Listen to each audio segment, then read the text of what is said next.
അല്ല, വീണ വിജയന്റെ പേരിൽ രാഷ്ട്രീയ ദുഷ്ടലാക്കോടുകൂടി കേന്ദ്ര ഗവൺമെന്റിന്റെ ഏജൻസികൾ കേസെടുക്കുന്നുണ്ട്. ആ കേസുകൾ കോടതിയുടെ പരിഗണനയിലാണ്. അതുപോലെ അന്വേഷണത്തിന്റെ പാതയിലാണ്. ഇക്കാര്യത്തിൽ കേരളത്തിലെ മുഖ്യമന്ത്രി ശ്രീ പിണറായി വിജയന് പൂർണ്ണ പിന്തുണ ഇടതുപക്ഷ ജനാധിപത്യ മുന്നണിയും കമ്മ്യൂണിസ്റ്റ് പാർട്ടി ഓഫ് ഇന്ത്യ മാർക്സിസ്റ്റും പ്രഖ്യാപിച്ചിട്ടുണ്ട്. കാര്യങ്ങൾ അങ്ങനെ ഇരിക്കെ ബഹുമാനപ്പെട്ട ശ്രീ ബിനോയ് വിശ്വം വീണ വിജയന്റെ കേസിൽ അങ്ങനെ ഉത്കണ്ഠപ്പെടേണ്ട യാതൊരു ആവശ്യവുമില്ല എന്നുള്ളതാണ് എനിക്ക് സൂചിപ്പിക്കാനുള്ളത്. വീണ വിജയന് അറിയാം ആ കേസ് എങ്ങനെ കൈകാര്യം ചെയ്യണമെന്ന് അവർക്കറിയാം. അതുകൊണ്ട് യാതൊരു ഉത്കണ്ഠയും ശ്രീ ബിനോയ് വിശ്വത്തിന് വേണ്ട.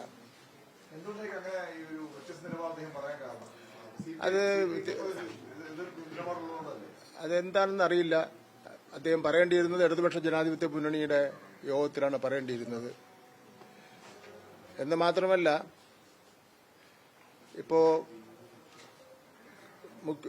പിണറായി വിജയൻ നയിക്കുന്ന ഗവൺമെന്റ് എന്ന് പറയാൻ പാടില്ലെന്നാണ് ബിനോയ് വിശ്വത്തിന്റെ പുതിയൊരു കണ്ടുപിടുത്തം.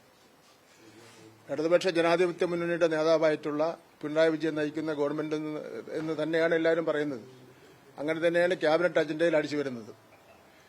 ഇനി ബിനോയ് വിശ്വം മുഖ്യമന്ത്രിയായാലും ബിനോയ് വിശ്വം നേതൃത്വം കൊടുക്കുന്ന ഇടതുപക്ഷ ജനാധിപത്യ മുന്നണി എന്ന് തന്നെയായിരിക്കും പറയാൻ വേണ്ടി പോകുന്നത്. അതിലൊന്നും ഒരു അസൂയം കുശുമ്പിന്റെ ഒന്നും ഒരു ആവശ്യമില്ല എന്നുള്ള കാര്യമാണ് എനിക്ക് സൂചിപ്പിക്കാനുള്ളത്. മറ്റൊരു കാര്യം, PM ശ്രീ പദ്ധതിക്ക് നടപ്പിലാക്കുന്നതിനെ സംബന്ധിച്ചിടത്തോളം ഒരു വ്യത്യസ്ത അഭിപ്രായമാണ് ശ്രീ ബിനോയ് വിശ്വം രേഖപ്പെടുത്തിയിട്ടുള്ളത്. പല ഘട്ടങ്ങളിലായിട്ട് 1500 കോടി രൂപ കേരളത്തിലെ സ്കൂളുകളിൽ പാവപ്പെട്ട കുട്ടികളുടെ വിദ്യാഭ്യാസം മെച്ചപ്പെടുത്തുന്നതിന് വേണ്ടി അനുവദിക്കുന്നുണ്ട്. ആ പൈസ നമുക്ക് ഉപേക്ഷിക്കണോ വേണ്ടോ എന്നുള്ളതാണ് പ്രശ്നം എന്ന് പറയുന്നത്. കേന്ദ്ര ഗവൺമെന്റിന്റെ കാശ് ആയതുകൊണ്ട് നമ്മൾ ആ ഫണ്ട് നമ്മൾ വാങ്ങാതിരിക്കേണ്ട കാര്യമില്ല. ഈ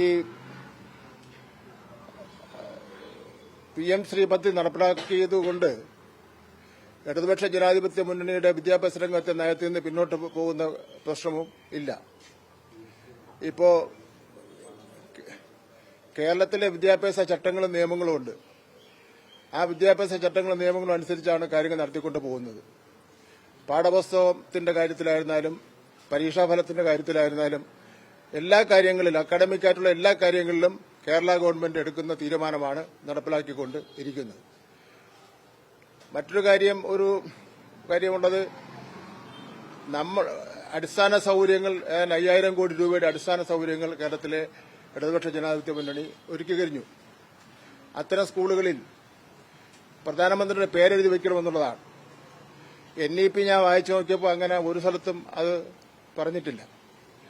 ഇപ്പോൾ കേരളത്തിൽ വിദ്യാഭ്യാസ രംഗത്ത് കിട്ടുന്ന ഫണ്ട് നടപ്പിലാക്കുമ്പോൾ ഇടതുപക്ഷ ജനാധിപത്യ മുന്നണിയുടെ വിദ്യാഭ്യാസ രംഗത്തെ നയവുമായി ബന്ധപ്പെട്ട് മാത്രമേ നടപ്പിലാക്കുന്ന പ്രശ്നമുള്ളൂ. ഇപ്പോൾ കേന്ദ്ര ഗവൺമെന്റ് തന്നെ പാഠപുസ്തകങ്ങളിൽ അവിടെ ചില പാഠഭാഗങ്ങൾ വെട്ടിക്കളഞ്ഞ വിഷയം ഉണ്ടായപ്പോൾ ബദൽ പാഠപുസ്തകം ഇറക്കിയ സംസ്ഥാനം കേരളമാണ്. ശ്രീ ബിനോയ് വിശ്വം ഇതെല്ലാം വിസ്മരിക്കുന്നത് ശരിയല്ല. എന്ന് മാത്രമല്ല, 1500 കോടി രൂപ കേന്ദ്ര ഗവൺമെന്റിൽ നിന്ന് പല ഘട്ടങ്ങളിലായി കിട്ടാനുണ്ടെന്ന് പറഞ്ഞപ്പോൾ അതിൽ സംശയമുണ്ടെന്നാണ് പറയുന്നത്. ഞാനൊരു കാര്യം ചെയ്യാം, ബഹുമാനപ്പെട്ട ബിനോയ് വിശ്വം ഒരു സമയം നിശ്ചയിച്ചാൽ അദ്ദേഹത്തിന്റെ ഓഫീസിൽ ചെന്ന് ഈ കാര്യങ്ങൾ ബോധ്യപ്പെടുത്തി കൊടുക്കുന്നതിന് വേണ്ടി തയ്യാറാണ്. അപ്പോൾ ആരോ തെറ്റിദ്ധരിപ്പിച്ചിരിക്കുന്നു എന്നുള്ള കാര്യമാണ് ഉള്ളത്. മറ്റൊരു കാര്യം, കൃഷി ഡിപ്പാർട്ട്മെന്റിൽ കൃഷി മന്ത്രാലയം കേരളത്തിൽ കേന്ദ്ര ഗവൺമെന്റ് 3 പ്രോജക്റ്റുകൾ നടപ്പിലാക്കുന്നുണ്ട്. കൃഷി CPയുടെ വകുപ്പാണല്ലോ. പ്രധാനമന്ത്രി കിസാൻ പ്രോജക്ട്, രാഷ്ട്രീയ കൃഷി വികസന യോജന, നാഷണൽ മിഷൻ ഓൺ പരമ്പരാഗത കൃഷി വികസനം എന്നെല്ലാം പറഞ്ഞുള്ള 3 പ്രോജക്റ്റുകൾ കേന്ദ്ര ഗവൺമെന്റ് നടപ്പിലാക്കുകയാണ്. 60% കേന്ദ്ര ഗവൺമെന്റും 40% സ്റ്റേറ്റ് ഗവൺമെന്റുമാണ്. അപ്പോ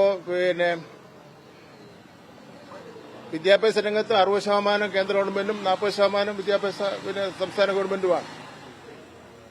നമ്മുടെ രാഷ്ട്രീയ നിലപാടിൽ ഉറച്ചു നിന്നുകൊണ്ട് കേന്ദ്ര ഗവൺമെന്റിൽ നിന്ന് ന്യായമായി കിട്ടേണ്ട കാശ് വാങ്ങി കേരളത്തിലെ ജനങ്ങളുടെ നല്ല വികസന പ്രവർത്തനങ്ങൾക്ക് വേണ്ടി പ്രയോജനപ്പെടുത്തുക എന്നുള്ള നിലപാടാണ് ഇടതുപക്ഷ ജനാധിപത്യ മുന്നണിയുടെ നിലപാടെന്നുള്ള നിലയാണ് ഉള്ളത്.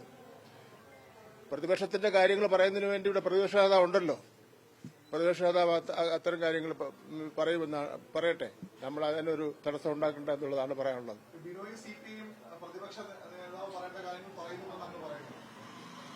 അല്ല, ഞാൻ അങ്ങനെയല്ല പറഞ്ഞത്.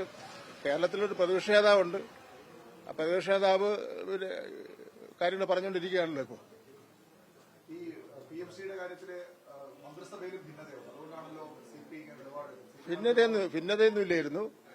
സജീവമായ ഒരു ചർച്ച വേണമെന്നുള്ള പ്രശ്നം ഉയർന്നു വന്ന് അത് LDF പെട്ട എല്ലാവരുടെയും അഭിപ്രായമായിരുന്നു. കാരണം ചർച്ച ചെയ്യുന്നതിന് വേണ്ടിയും അത് പഠിക്കുന്നതിനുള്ള സമയം കിട്ടിയില്ല. അതിനുള്ള സമയത്തിന് വേണ്ടി മാറ്റിവെക്കാൻ വേണ്ടി തീരുമാനിച്ചു. രാഷ്ട്രീയ തീരുമാനം വേണമല്ലോ. CPI മന്ത്രിമാർക്ക് ഇത് അംഗീകരിക്കണമെങ്കിൽ ആ രാഷ്ട്രീയ തീരുമാനം ഇല്ല എന്നുള്ളത് ബിനോയ് വ്യക്തമാക്കി കഴിയും. അതിനിപ്പോ രാഷ്ട്രീയ തീരുമാനം എടുക്കാതിരിക്കുകയും ചെയ്യട്ടെ. ഇനി രാഷ്ട്രീയ തീരുമാനം എടുത്തതിന് ശേഷം ക്യാബിനറ്റിൽ കൊണ്ടുവരുന്ന കാര്യം ആലോചിക്കാം.